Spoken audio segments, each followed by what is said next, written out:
तो hello everyone, आज के इस वीडियो में हम लोग बात करने वाले हैं एक्सरसाइज 1.1 का पहला क्वेश्चन। तो क्वेश्चन हमारे पास कुछ इस तरीके से दिया गया है।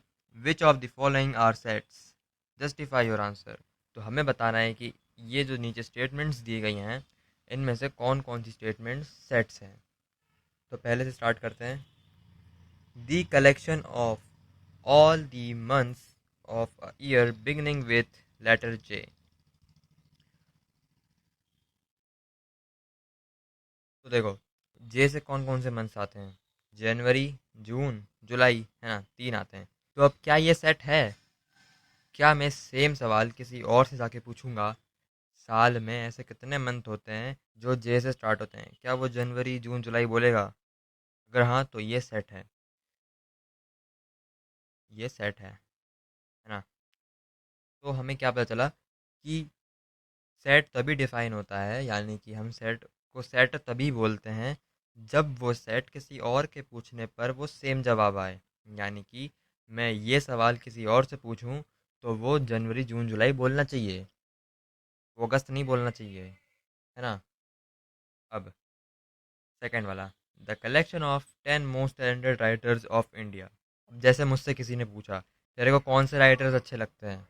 अब जैसे मुझसे किसी ने पूछा कि भाई तेरे को कौन से 10 राइटर्स अच्छे लगते हैं, उनका नाम बता दे, है ना। तो मैं बोल दूंगा, तो मुंशी प्रेमचंद बोल दूंगा, कालिदास बोल दूंगा, है ना, और etcetera etcetera.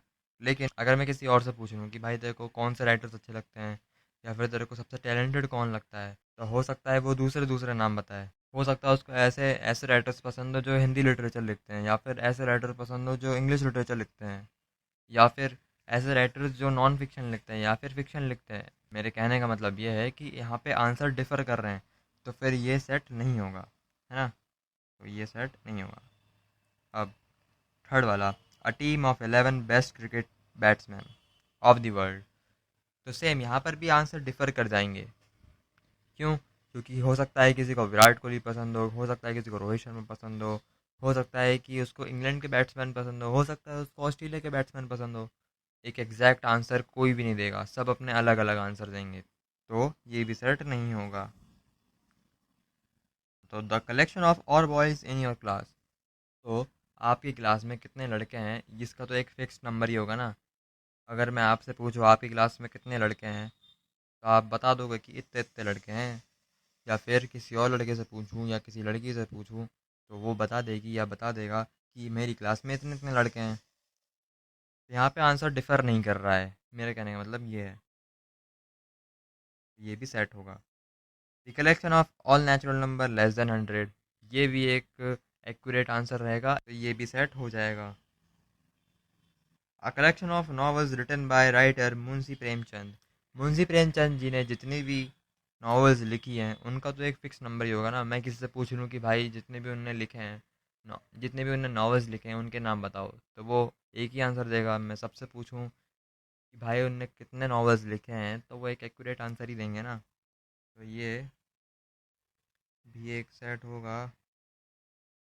Seventh, the collection of all even integer.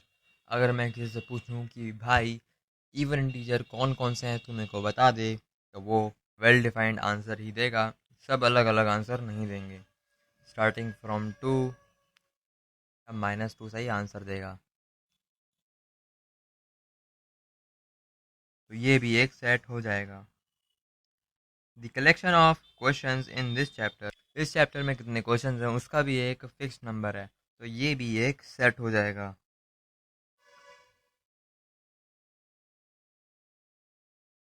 The collection of most dangerous animals of the world, दुनिया के सबसे खतरनाक जानवरों के बारे में पूछ रहा है वो।